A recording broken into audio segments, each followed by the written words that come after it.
Hello Twin Flames, this is Victoria and I'm here with your daily energy check. This is gonna be a classic read. We're gonna take a look at what's happening with divine feminine energies, divine masculines, and the connection at this time. At the end, I'll post some messages between the twins. And to begin with, I have an oracle deck here. This is the Sacred Traveler deck. And I'm gonna start by pulling some cards for feminines and for the masculines watching. To see what's going on, what's the theme, what do we need to know about. Tomorrow I'm gonna do a reading for the new moon in Sag. It is gonna be happening for my time zone, for Eastern Standard Time. It's gonna be 5 something p.m. So it's like later in the day. That's why I feel like it's actually gonna be good. I intend to post the video in the morning hours, and then of course for those, for example, who are in Europe, it will be like the new moon peak will be like during the night, you know, basically the next day on the 24th. So whichever part of the world you're in, you will have time to get the message and to acknowledge it for yourself. I might do the shorts for each of the zodiac signs as well on Mindful Bamboo channel. I will let you know, and I will also post a general reading. So maybe what I'll do is actually I'll do like the beginning video where I'll explain generally what this new moon in Sag is all about, together with other transits, and just generally speaking, right, like a little bit of a reminder what is good to be doing during new moon time, etc, etc, right? So that will be like a kind of a preview for, especially for those who haven't been following me for a long time and do not get like the general gist of whatever, you know, the lunation events are about and how do we interpret them for ourselves. And then on the Mindful Bamboo channel, I will do shorts for each of the zodiac signs, and of course here on the Twinflame channel, I will do a reading for the twins to see how it's gonna impact the Twinflame collective. All right, so let's get going. And I will have a bit of a break during these few days because generally I have less capacity, and you know, I have more capacity and less clients during the big holidays. People are taking time for themselves, and that means that I will definitely be posting some articles on my blog and maybe even recording some new videos. Okay, do the reading. Divine feminines have staying focused, hold the course. Yes, Victoria, taking it in for myself. So do not get distracted. You will have a lot of those distractions in the coming days, especially with the holidays, especially if you're meeting up with relatives or even friends that you haven't seen for a long time, and you know, you'll be catching up. There will be a lot of information, a lot of food for thought, or maybe, you know, their judgment even on the events of the day, on what you've been up to, right? And it may get you thinking, right? You may start reconsidering, am I on track? Should I be doing something else like what they do, right? Or maybe like this is really not worth it right now, right? Like there will be things like that. Or you'll start feeling pressure about the holidays, and whether you're hosting or you're just you have other obligations, right? Whatever it is, or you're gonna start shopping, right? We have Black Friday this week, and these days it's not even a US thing, it's like a worldwide thing, right? So people will be shopping like crazy, right? And there will be pressure over there. So there will be all these different things, but it's important to hold the course, and whatever plan you're establishing for yourself, whether it's something that you've already been doing for a while, or it's something that you intend to set for the new moon, it's important to stick to that plan. If it's divinely guided, if you feel like that's what you are guided to do, your intuition is telling you to do, then that's the way, and nothing else matters. Okay, for the masculines, we got 2 cards. Wise leader, you're a beacon for others, and transformation, a fresh new way of life emerges. So divine masculines will be seeing a lot more opportunities to be in that leadership position where maybe they haven't asked for it, but it just presents itself. For example, another person in charge who's formally in charge is not there. So somebody has to step in, and they will be like the best fit for it, and they'll be just like, okay, I'll do it, right? Or They will share some information on social media and suddenly it will get popular and people will be asking questions, so like praising them or admiring them or whatever, like it's something important. Wow, thanks for sharing. They'll be like, really? You know, like this is the emergent way. That's why there's a transformation card here. It's not fully formed, and it's not like divine masculine, so like I'm gonna wake up tomorrow and be like, oh, I'm a leader now, I'm a wise leader now, I'm a beacon for others. No, of course not. But the transformation is in progress for them to get there, for them to be able to feel more comfortable in this setting of having a leadership position, of sharing of themselves, of even having higher moral standards because they understand they are beacon for others. And yeah, some of you may say, well, it's not really pure intentions, right? If you're motivated to higher moral standards because you're in the public eye. But it's not a bad one either, right? At least if you're planning to actually be authentic, be kinder, be more compassionate, be more loving towards yourself and others, right? Like if that's honest, then the circumstances, how you came to it are kind of secondary, right? I'm not talking here about people who are trying to play the game. No, don't even want to go there. That's not about that. Okay, we have the Dreaming Way Tarot as the main deck today. So let's see, what's the energy of divine feminines at this time? We had this transformation card for the feminine last week. The last time basically I used this deck, I'm pretty sure. And now it's here for DMs. So you can tell even with these kind of waves that we're seeing that a lot of times divine feminines can sense this kind of energies and the consequences in 3D faster because they're more kind of in tune. They're more accustomed to it, generally speaking. I mean, each pair of the twins will be different, of course, but generally speaking, they're more intuitive, more kind of sensitive to those signals, right? And so it cascades into their 3D life faster. What do we have for divine feminines at this time?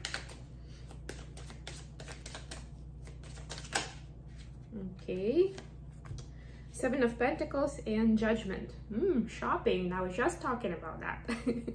Black Friday is upon us, and we know that these days it doesn't start on Friday, it already started, right? So this is definitely something on your mind, but I feel like I'm gonna just go with the reading because I'm getting messages. I feel like there is this insight for the feminines of how this consumer society have kind of put them in a hamster wheel of its own. Like it's not even a real and a separate thing, but it seems like that, right? Or you're driving yourself crazy over getting everybody decent presents, or is my table gonna be good enough, like if I'm cooking for Thanksgiving, or whatever else is like along those lines. So like obviously could be about buying everything you need with all the discounts of Black Friday and Cyber Week and everything else. This is like the revelation that this is also something to stop planning your life around. That's what I'm getting, right? The focus shouldn't be on the mediocre stuff that the society is pushing to you. And yes, it's like in your face. In States, probably more than anywhere else in the world. But like I said, it's happening in other countries. I know because I've lived in other countries. I've been in other countries during this time. You know, like you can't really escape it, almost like, unless you like turn off all the devices and you just stay at home, right?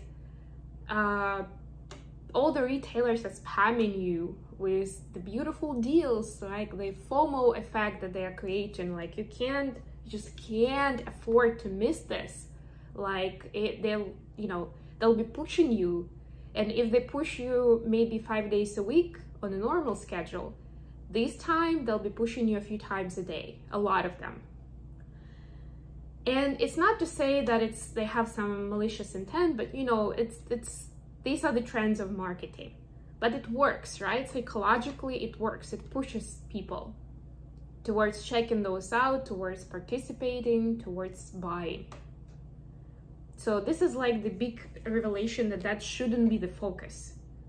it can be part of the experience, right? Especially if it aligns with what you intend to do or accomplish, and also with what you enjoy doing.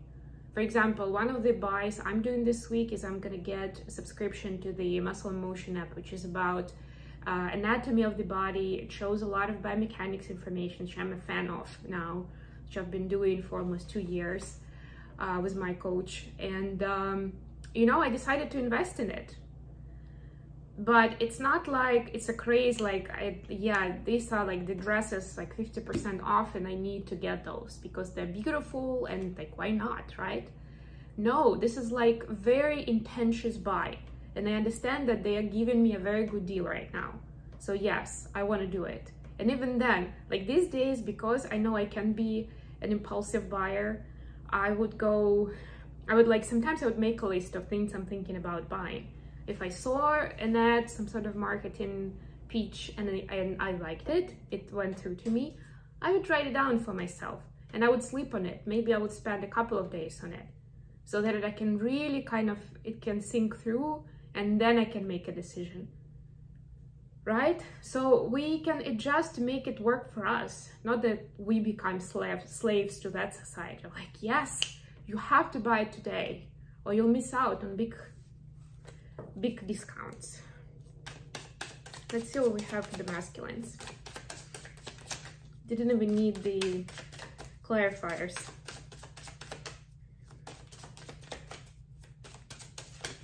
I don't know what I'll do. I'll use that deck for the connection energy. For the masculines, we have the Tower and the Hermit. Oh my God. Oh my God, the Tower and the Hermit. Big energies. So guess what? The Hermit era is ending. Can't stay in the shadow, not in the shadow, in the shade anymore, you know, like when you're kind of invisible, because if the sun is shining bright and you're in the shade, usually people can't see you very well, right? It's like that's, and maybe they don't bother you as much. That's not going to be working anymore. Divine, and we can see that with the Oracle cards as well. Divine Masculine is kind of pushed out to the front line, to the spotlight, right? And the more they're going to resist that, even emotionally, even internally, the bigger the Tower moment is going to be for them to face the music that they cannot keep the status quo. They have to change. They just have to, right? And for some, it will be financial motives, because the old way is not giving them the income that they need. For some, it will be about relationships and what they want to accomplish. It doesn't have to be about DF. For some, it will be. For others, it will be still about karmic relationships with people around them, friends and family, girlfriends, boyfriends, could be whatever, whoever. But they will be pushed towards the next step. For example, there is a karmic partner, and the karmic partner is pushing them towards, like, you know, seriously hinting at, for example, moving in together, or getting engaged, right? Like, it's almost like you can tell, like DMs can tell that if I don't propose till end of this year, they're gonna leave me for someone else, right? So it's creating that anxiety, right? And it's creating that urgency of like, I have to act now, right? So, and you'll be like, but that's karmic, right? Maybe it's good that they're trying to resist that. But that's what I'm saying. That's like one of the examples. So it's not like necessarily they're gonna fly towards the light and get, you know, all enlightened enough and be like, okay, I'm no longer gonna live this life and I'm just gonna be my divine masculine self. No, let's be realistic. That's not gonna happen. But not like that, right? It's a process. But this is an important process that, and actually for each of us, for any of us, no matter how aware we are, there are certain karmic paths that we are supposed to follow to learn certain lessons. A lot of them have Tower moments. And it's there for a reason. Like the Tower moment is something that is actually pushing us towards learning, towards changing our life, our ways, our mindset. You know that. If you've been on a spiritual path for a while, you know what I'm talking about. So even though the Tower could be entirely about something karmic, it's still super important in the context of our spiritual journey, our light worker journey in general. That's what's forcing us to change. And maybe the resultant goal, or like the divine plan, involves like 3 different karmic situations to play out before we get to that place. But the important part, the capital letters, are they are all supposed to play out. Because if at least one of them doesn't play out, it's not necessarily going to get us to the goal where we want to be, right? So something is, and you see major arcanas here, 2 major arcanas for DM, both of them, right? 100% of the cards. So it's divinely orchestrated, certain events that are going to create that urgency, create that tower moment, where they understand that they need to be directed towards a certain karmic path, towards certain karmic scenario. Even if on the surface it doesn't feel like it's getting them closer towards union or being a twin flame or something along those lines. It's important for them, I was talking about that yesterday, it's important for them to play out that scenario, because that's what's going to get them to the next step, where they're going to get some additional information, right? And they're going to get the guidance, the enlightenment, the wisdom that they're supposed to have, right? God works their way in mysterious ways. And this is one of those cases, 100%. So this is just for, well, if you are a divine masculine watching, you can't really escape the tower. That's the whole point, right? It will only hit you harder if you're trying to resist. So there's no point in resisting. I don't know how you would prepare for it, because the whole concept is that it's going to be shocking, it's going to be dramatic, it's going to be a surprise. But at least be kind and loving to yourself in this, so that you can work through it in a healthy way. And do not dismiss the hermit mode altogether. Even though you can't afford staying in it entirely, it's still important to find that space where you can be by yourself and you can have that inner dialogue. You can soothe yourself, you can get balanced, you can get grounded to move forward. If you're a divine feminist watching, again, it is not for you to take action to somehow participate in this or warn the masculines or whatever else you may be thinking about as you are watching this. This is for you just to have some information that, more than anything, it's important that they're moving along, right? And for a lot of them, if they have been stubborn, if they decided not to make the move into the alignment, they will be pushed towards that alignment, right?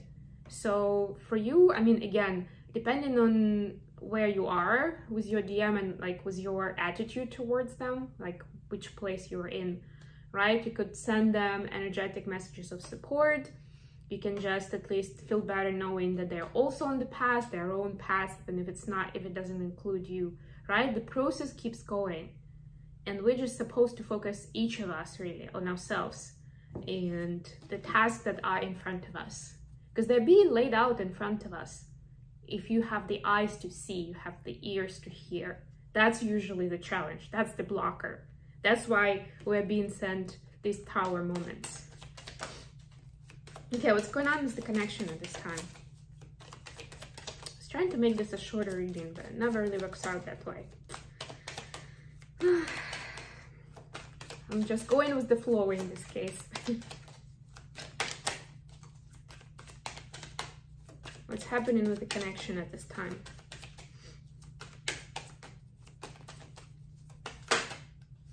Ooh, another 7 of Pentacles and 8 of Pentacles. Gotcha. The moon card is kind of flipping out. So yeah, we will be talking about the moon and what it means, what it adds to the twin journey tomorrow. So I'm not going to spend a lot of time on it now, but I will say that we have the 7 of Pentacles and the 8 of Pentacles, which is about investment. It's about deciding how are you going to build your financial future. It doesn't have to be financial, actually. It's like a lot of times it's about a wider 3D space, right? Like you can be living arrangements, maybe somebody thinking, do I extend my current apartment or do I move to something completely different? Maybe like I'm not going to rent anymore. Maybe I want to get a loan and to get mortgage, I don't know, whatever, and buy a house, for example, right? Like that also falls into this category where you plan and then you take action. That's the important part. And it's about 3D, right? Usually people think about money or like working to earn the living, but it doesn't have to be. It can be even about how you plan your time, right? and what do you decide to spend your time on. But there is this, and I guess we're getting into that part of the year where there's a lot more of reflection and consideration, how this year has been and how do we want to make the next one better, right? Usually people want to make it better, right? Or at least acknowledge what has been an improvement in this year so you can carry it on into the next year consciously, right? Like there's a lot of conversation about that. And yeah, that's where the twins are kind of starting to make plans for next year. That's what I'm getting, right? And making them more tangible. So if before they were just kind of like giving it a thought, right now it's like, yeah, I'm doing this. Yep. Like for me, you know, I'm going to Hawaii. Yes, I decided like a few days ago. So it's relevant for me as anything else. Messages from DM to DF. Okay. We have happiness is my priority. Will you choose me? And you make my heart full. Beautiful. So even as DM is going through their own stuff, and they may not necessarily even know where you are, Divine Feminine, if you're feeling the same way, they know that they are feeling it. They're feeling it on the heart space, the love that they have for you, the inspirations, the warmth I'm getting, the warmth that their heart is feeling when they're thinking about you, when they're looking at your pictures, reading your messages, and of course, when they're seeing you in person. Okay, messages from Divine Feminines to Masculines. Maybe you are in communications, your DM, but you're just not revealing a lot of your plans, so they're like you're still a mystery to them. Like, what are you thinking? What did you decide? How are you feeling about them? Which is fine, totally fine. Don't feel bad about it. The feminines say, I need more balance. Oh yeah, I mean, with all the overwhelm and hustle there, definitely. I want you to choose and I'm too afraid to talk. So Divine Feminine is like, yeah, I'm doing my thing. I need to balance myself and need to make some important decisions in my life. So as long as this connection is going, I'm gonna leave it to my DM. Because it kind of comes down to them anyway, right? For the majority of times. That's the general gist of it. That the feminine is supposed to kind of focus on her mission, right? If you remember the Lovers card in the original Rider-Waite. There's the Archangel Michael, and then there is a feminine and a masculine figure. The feminine is looking at the angel. And like that's the kind of the connection to the divine, to the mission, to the like bigger meaning of it all. And the masculine is looking at the feminine. It's kind of the general vibe of like, that's when it starts to work, be in alignment. That's the general alignment, really, right? So when it comes to the relationship, it's really DM who is like supposed to, if they're in alignment, they will definitely, inevitably start focusing on the connection, will want to have this union and will be taking steps towards it. And I don't just mean towards like the relationship with you itself, but bettering themselves to be ready for it. And bettering is also a very subjective word, but you know what I mean. Whatever it takes, whatever changes they need to make in their life, in their personal life, before they are ready for the connection, right? And then if feminine starts looking at the masculine, what do we have? We have the Devil card. Well, that's what we see, right? That's the manipulation, the toxicity, that starts there. And if I remember correctly, the masculine is looking like downwards, like, you know, towards the floor, basically, or whatever is in the card. Whew, some food for thought for somebody. Okay, I'm gonna leave you with this, guys. Thank you so much for joining me today. I love you all, and I will be back with the new moon reading tomorrow. Love you.